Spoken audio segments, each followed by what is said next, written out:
You're listening to the Ordinary Vegan Podcast, where we teach you everything you need to know about adopting a plant-based diet full or part-time. Our goal is to empower you to live a long and healthy life. You can find today's show at ordinaryvegan.net or on iTunes. If you have any questions, please send an email to questions@ordinaryvegan.net. Hi, everyone, and welcome to my new labor of love and 11th podcast. If you are new to this podcast, my name is Nancy Montori, and if you want to live a long, healthy life filled with compassion, you are in the right place. The goal of this podcast is for me to empower you to use a simple change in diet as a catalyst for further growth in all areas of your life. And I do that by advocating a plant-based diet. A plant-based diet, also called a vegan diet, consists of unrefined or minimally refined plants. It's a diet based on fruits, vegetables, whole grains like quinoa and brown rice, and legumes like black beans and lentils, and healthy fats like nuts, seeds, and avocado. A plant-based diet does not include meat, dairy, or eggs.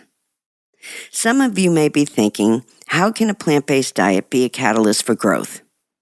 Well, here is how I see it. When you make the decision to eat a plant-based diet for your health, you are showing yourself the ultimate love and compassion.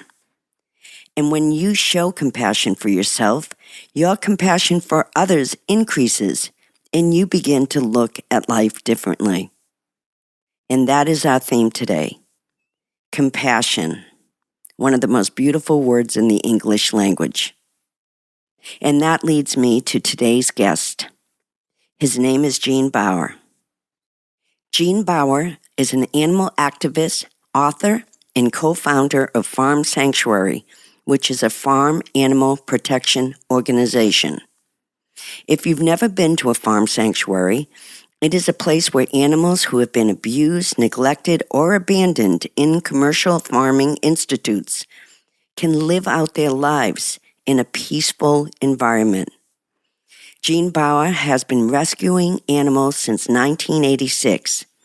He has also authored 2 books about compassionate living.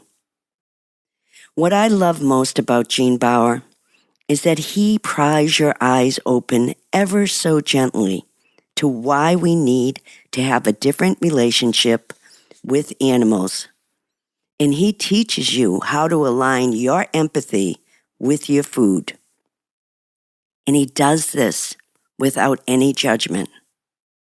My dream would be for you to bring your entire family together and listen to this podcast and discuss after how you and your family can unleash your compassion on the world, just like Gene Baur. Now let's get started. Hi, Gene, and thank you so much for being here today, and welcome to the Ordinary Vegan Podcast. It is wonderful to be with you. Thank you. We are very excited and honored to have you as our guest, and I reached out to the Ordinary Vegan Facebook community, which is over 300,000 strong, to find out what questions they wanted me to ask you, and we had a big response. But before I go into the Ordinary Vegans community questions, I wanted to ask you, Gene, what is a typical week for an animal activist, author, and a man who runs 2 farm sanctuaries? Well, for me, there's actually no typical week. Some days I'm traveling like crazy. And so some weeks I will be in several different states and several different cities doing talks, meeting with supporters, doing media interviews, talking with business leaders, encouraging them to consider plant-based foods and encouraging plant-based living. Some weeks I will be primarily at home on my laptop, writing and taking my dogs for walks. So it really depends on the particular week, but it varies widely. Are you working on a new book? I am starting to think about another book. There is nothing concrete at this point, but at this time I have two books. The first one is called Farm Sanctuary, Changing Hearts and Minds About Animals and Food. The second book is called Living the Farm Sanctuary Life. And I'm contemplating something new that would really focus and go deep on the vegan lifestyle, but it's still as yet to be determined. Well, we are excited for any book you write, and we'll talk about my favorite book on compassion and the vegan diet called The Farm Sanctuary Life, the ultimate guide to eating mindfully, living longer, and feeling better every day, later in the podcast. Now, let's take some questions. Dana asked, what compelled you to make your life's mission to help animals and spread the word about a vegan diet and lifestyle? Well, when Farm Sanctuary started, I didn't really have this long time vision of making this my life's work. Farm Sanctuary started back in 1986, and we had just learned about this horrible industry that was causing so much harm and felt that it was important to see firsthand the conditions these animals were enduring and to do something about it. So we would investigate farms and stockyards and slaughterhouses. We would find living animals thrown in trash cans or on piles of dead animals. So we started rescuing them. And Farm Sanctuary has just continuously evolved and responded to different circumstances and needs. And this has now become my life's work 30 years later. And I continue taking it day by day, responding to different circumstances and needs, and just trying to do the best I can to promote compassionate living. And that, in my mind, starts with how we eat, because most people are unwittingly supporting this horrible industry that causes animals enormous suffering, that also destroys the planet and hurts our own health. So this has been an ongoing process which continues today. And I feel very grateful to do something I believe in, and I don't see any need to change that approach. Although, as time goes, I do believe that our tactics and our campaign work and our activities do need to evolve to meet new circumstances, and we continue doing that at Farm Sanctuary. Gene, can you help educate us on how factory farms affect the environment? When we think about factory farming, oftentimes people hear about the cruelty to animals and are appalled by it. But another issue that not enough people are paying attention to has to do with the enormous environmental harms caused by animal agriculture. The United Nations put out a report a few years ago called Livestock's Long Shadow. And in that report, they talked about how animal agriculture is one of the top contributors to the most serious environmental problems our planet faces, including the loss of biodiversity, including climate change. In fact, animal agriculture is a bigger contributor to climate change than the entire transportation industry. So this is an industry that is destroying the planet, squandering scarce resources. To produce plant foods, you need about 1/10 as much water, as much land, as much fossil fuels as to produce animal foods. So not only is animal agriculture destroying the planet, polluting the planet, but it's also squandering scarce and precious resources like water. So how we eat has profound consequences on our earth and everybody who lives on it. And that's another very important point I think people need to start paying more attention to. And then ultimately, eating in a way that is in our interest. And it's not in our interest to support an animal agriculture system that's destroying the planet the way ours is today. Jennifer wants to know how you fund your sanctuaries, and do you have farmers who donate food to your animals? Farm Sanctuary is a nonprofit organization, and so all of the animals we care for and all of the work we do is supported by generous donors who fund this and donate to our work. So if anybody's interested, they can go to our website, which is farmsanctuary.org. And in terms of farmers, they don't generally agree with us because we're a vegan organization, and farmers that raise animals have a different perspective. But that said, there are sometimes individuals in the farming system who agree with us and who are sympathetic and who will sometimes help animals that they see at these factory farms and will actually bring them to Farm Sanctuary. So there are times when we have been able to work with individuals in that system, but by and large, we are a vegan advocacy organization. And so when it comes to animal farms, we have fundamental differences of opinion. But there are also farms that produce plant foods and businesses also that market plant foods. And we work with them to advance vegan living and vegan lifestyles. So in many cases, those types of businesses and farms and food production organizations will be aligned with us, and we'll work together with them. And they will sometimes donate products to our events and to our efforts. Hillary has a tough question. She wants to know how you live with the horror and pain of factory farming and animal abuse. She went on to say she once saw a pig being abused and she could never get that image out of her head. It's very difficult to live knowing that every year billions of animals are tortured and abused and then slaughtered and eaten in our country, and that most people don't think about it. And, I started Farm Sanctuary back in the 1980s investigating these places to see firsthand what was happening, and it was very difficult to witness that time and time again and to feel helpless in many cases. Rescuing animals, though, from those horrible situations allowed us to focus on something positive. And as we were able to rescue animals and watch them heal, that also helped to heal us. And so that was part of the process, is doing something concrete that gave us hope. And I think we need hope. And so what I do today is, I recognize the bad things that are happening. It's important to deal with the bad things that are happening, but I think it's also important to focus on the good things and focus on what you can do instead of feeling depressed and defeated about what you can't do. There's a serenity prayer that I sometimes think about, which says, to give me the strength to change the things I can, the serenity to accept the things I can't change, and the wisdom to know the difference. So it's about focusing on what you can do, being empowered by what you can do, and holding on to the good things and trying to build those. Alexandria and Lisa want to know how one goes about opening a farm sanctuary. Farm sanctuaries are popping up all over the country and, in fact, all over the world, which is a very good thing. But it also requires a lot of time and energy and resources to operate these. So we encourage people to start slowly, and we actually host an annual conference for people interested in starting a sanctuary.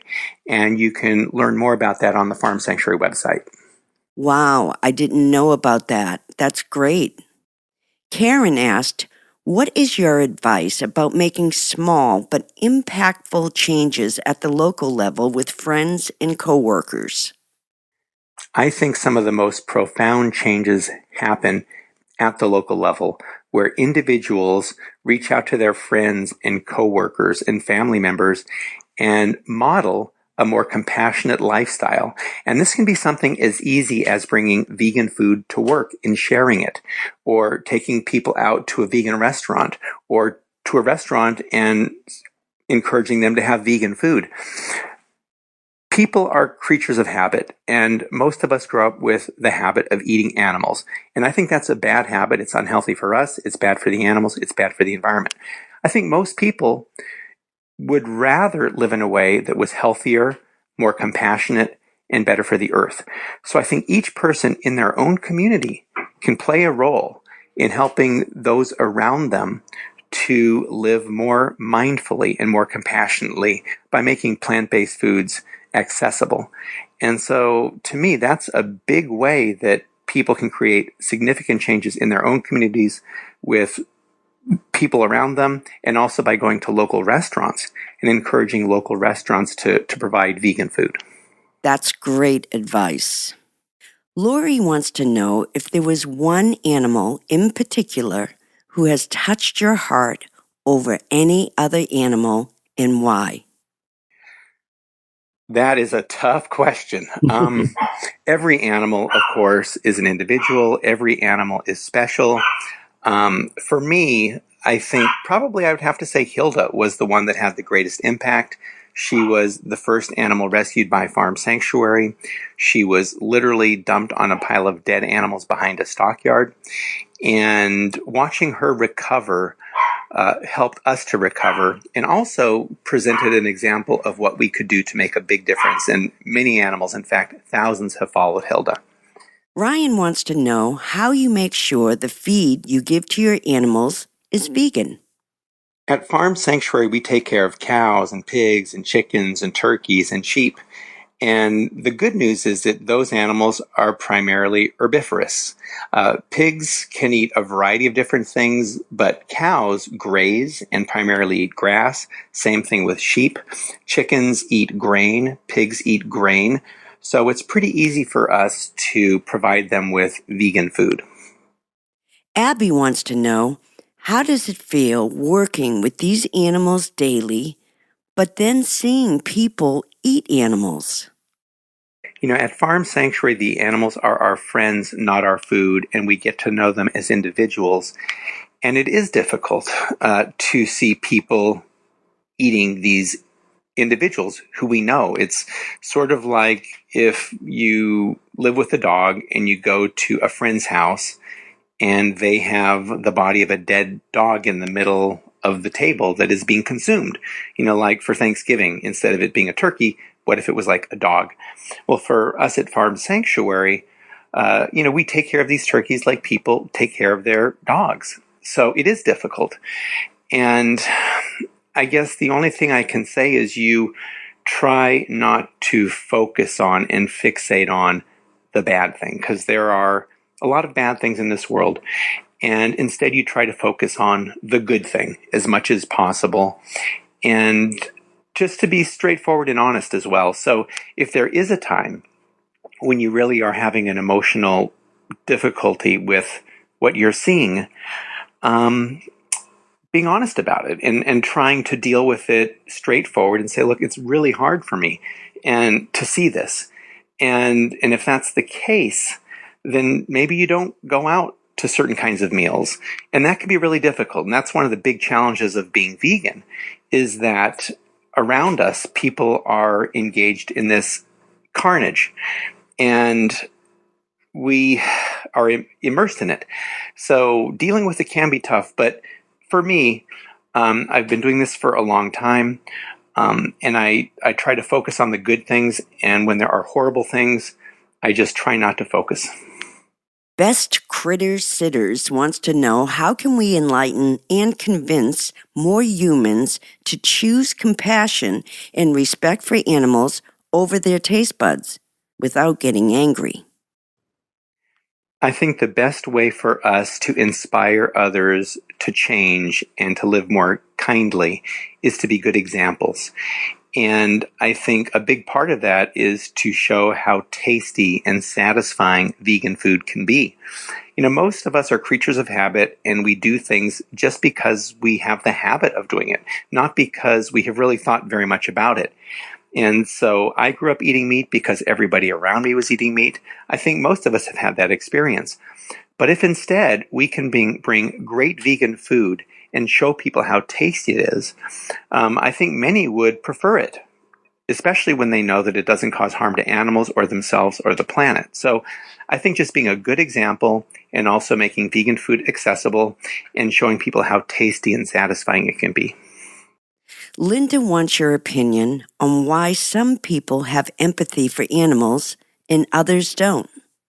I think everybody has empathy for animals, or could have empathy for animals. And I think those who are behaving in a way that is callous and inhumane and causing other animals to suffer oftentimes have closed off part of their own humanity and their own heart. And I think a big part of our goal as vegan advocates is to find that empathy and to build on it and to encourage it to come back alive. And so it's a matter of finding that. And in some cases, it could be as simple as talking to a person about how veal calves are raised, chained by the neck in small crates where they can't move. And if somebody's eating meat and not thinking very much about it, talking about something like veal is sometimes the way to begin the process of examining what we do to other animals and hopefully encouraging people's hearts to open again. In some cases, it takes a while. Sometimes people have big walls up and they don't want to look. But what's strange is that oftentimes the people who put up the biggest walls and the biggest barriers to discussing these issues often have very deep feelings about it. And that's why they've put up these big walls, because they don't want to deal with it. And I think it's important also to realize that humans are primarily emotional animals. We do things for emotional reasons. And one of the big emotions is fear. And people are afraid of changing, or people are afraid of looking at something that's difficult. So to the extent that we can reach people and make it less scary to open up their eyes and their hearts, I think that's a very positive thing. And that's why I keep coming back to yummy food. Bringing vegan cupcakes or vegan cookies is a great way to touch people and show, look, this isn't scary. This is tasty and it's easy. And then people become less frightened of changing and less frightened of looking at the issues. That is a great point, Gene. I know from my own experience that feeding my family delicious vegan food has opened up their eyes. And even if they're not full-time vegans yet, they are definitely open to changing their lifestyle part-time for now and possibly full-time for later.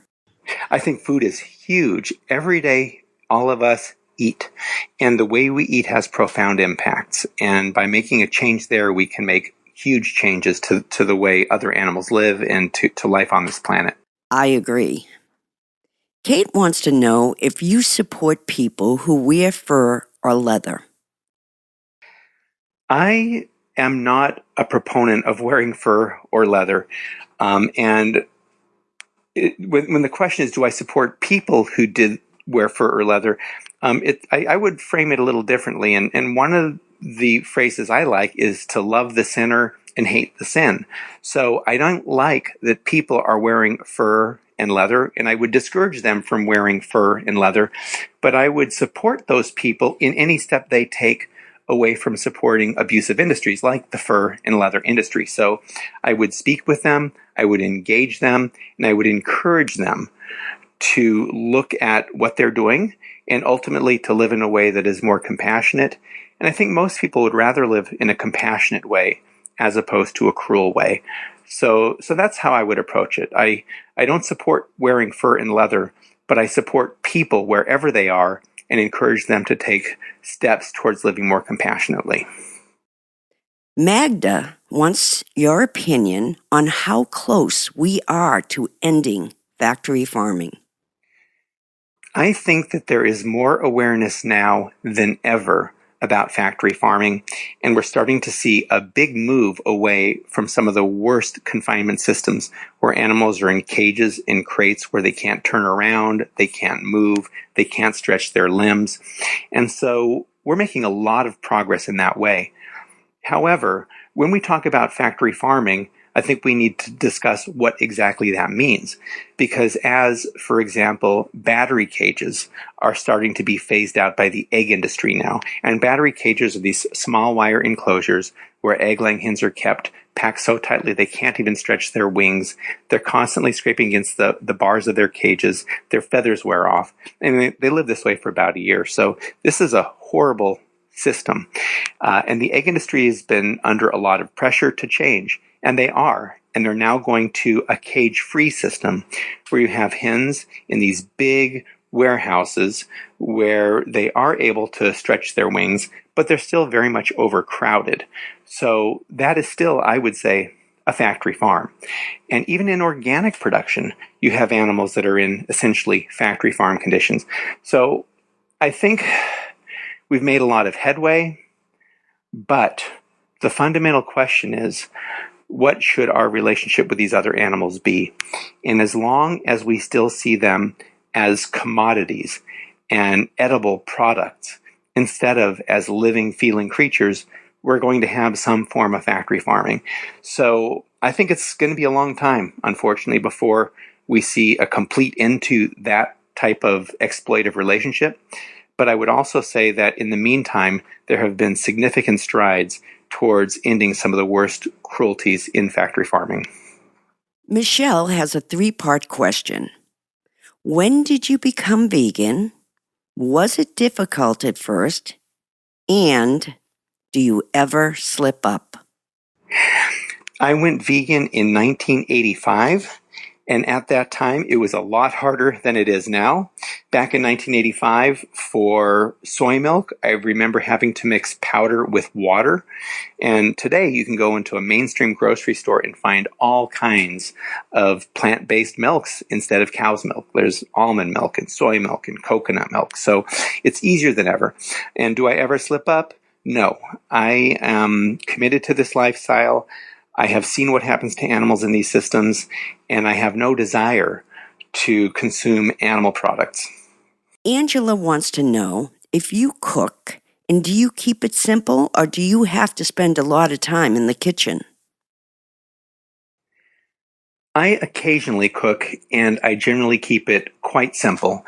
In some cases, it's embarrassingly simple. I'll take oatmeal and some kind of non-dairy milk, or a cold cereal, or toast with avocado in it, or a salad. I like arugula a lot with peppers and beans, and some kind of salad dressing like goddess dressing, or a balsamic dressing, or a combination of those two.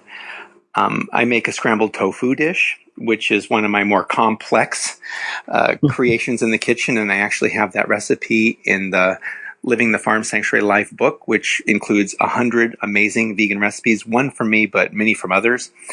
And so, yeah, I keep it pretty simple for the most part. Natalie wants to know if you eat honey. Honey is an interesting case. I have been avoiding honey for many years. And in recent years, it was pointed out to me that bees are also exploited in the growing of nuts and fruits in California, for example. They're brought over there by the billions to pollinate crops. And I thought to myself, is that okay? And I realized that it's impossible to live without causing any harm. And to me, I'm coming around to this position that it boils down to what is our relationship with other animals. And ideally, we want to try to create mutually beneficial relationships where both us and the other are made better for the relationship. So I oppose the commercial exploitation of bees and other animals. But there may be circumstances where, for example, somebody creates a good habitat for bees, and this is very important because we are losing bee habitat. And if those bees have a good life, and if they produce extra honey, I think that might be worth considering. So it's really about the relationship, and not exploiting and extracting from others. And there are some hives now, apparently, where the honey actually drips down. So you don't have to undo and destroy their hives, apparently. I don't know that much about it, but it's one that I'm becoming a little bit more open-minded about and exploring. Andrea wanted to know if you know anything about dog nutrition and if dogs can be fed vegan food. She went on to say that most vets scold her for even asking that question. Dogs actually can be vegan. There's different dog foods like V-Dog, for example, that are vegan dog foods. In the case of cats, however, it's more difficult. I think cats are obligate carnivores, and they do need to eat some meat. So people who have cats really do face dilemmas, I think. Jeannie wants to know if pigs are really smart, and Patricia wants to know how much Hank weighs. Our community had a lot of questions about your pigs. So are pigs really smart? Pigs are very smart. Whenever scientists and university researchers have looked at these animals, they've been surprised at how brilliant they are. I remember speaking to somebody who had done work at Penn State with pigs on computer games, and they told me that these pigs were smarter than primates. And at Farm Sanctuary, the pigs are very smart. And when you look into their eyes, they look a lot like a human's eyes. So yes, pigs are very smart. And the way they're treated is just inexcusable. But I would also say whether they're smart or not, treating other animals badly is not good. But when people learn how smart these animals are and how complex their cognitive abilities are, it often means that people are more willing to think and change the way they eat. Jill wanted to know if Hank is still in the New York sanctuary. Yes, Hank is still in the New York sanctuary as far as I know. He's a turkey that lives there. I get to the sanctuary from time to time, but I'm not there on a regular basis, so I can't give you the most up-to-date information, but last I heard he was still there and he was doing okay. Our last question, or I should say observation, comes from Isabel. But I'm certain so many people feel the same way. Isabel says, God bless you, Gene. You are an earth angel, and it touches her heart when animals are saved by people like you. So thank you. But before we go, can we talk about the book, The Farm Sanctuary Life, The Ultimate Guide to Eating Mindfully, Living Longer, and Feeling Better Every Day? And what was your mission when you were writing this book, and what do you hope to share and accomplish with the readers? With Living the Farm Sanctuary Life, the goal was to encourage people to live mindfully and to live in a way that was aligned with their own values and their own interests. I believe most people are humane, but at the same time, most people growing up in the U.S. and other developed countries are eating animal products that come from animals who are terribly abused. So oftentimes when the issue of factory farming comes up, people say, don't tell me, I don't want to know, it's too upsetting. And it's because people have empathy and don't want to see others suffer. And so there is this disconnect between our empathy and our desire to treat others with compassion and the way we eat. So if we align our empathy with our actions around food, we would see a massive shift towards plant-based eating and away from animal-based eating. Also, in Living the Farm Sanctuary Life, we talk about living in alignment with our interests, eating food that is healthy and nourishes us, instead of eating food that makes us sick, which is what we do in this country today. It's been estimated that we could save 70% on healthcare costs by shifting to a whole foods plant-based diet, which is massive. So it's not in our interest to eat animal-based foods and processed foods that make us sick, but we're doing that. So changing to eating in a way that's aligned with our interests, we would have a big shift. And it's also not in our interest to support an agricultural industry, such as animal agriculture, that's destroying our planet. So in Living the Farm Sanctuary Life, we put forward this idea that we can live well without causing unnecessary harm. And if we can do that, why wouldn't we? And the book includes simple steps people can take to go down the path towards plant-based eating, because we also realize that oftentimes people change over time and don't change overnight. So we have recipes, we have tips on setting up a vegan kitchen, we have ideas about eating more plant-based and transitioning to living more mindfully and in a way that's aligned with our values and interests. Well, I love that book, and I've said it before, and I will say it again. Anyone who loves animals and wants to spread the compassionate message and enjoy great recipes should read The Farm Sanctuary Life. Thank you so much for spending time with the ordinary vegan community today, Gene. And if any of you out there are looking for an amazing vacation, an opportunity to hang out with Gene Baur, Gene will be a presenter at the Holistic Holiday at Sea, which is an all-vegan cruise. And as many of you know, I taught cooking classes on that cruise in 2016. And that plant-based vacation is a life changer. I will put a link to the cruise in this week's show notes.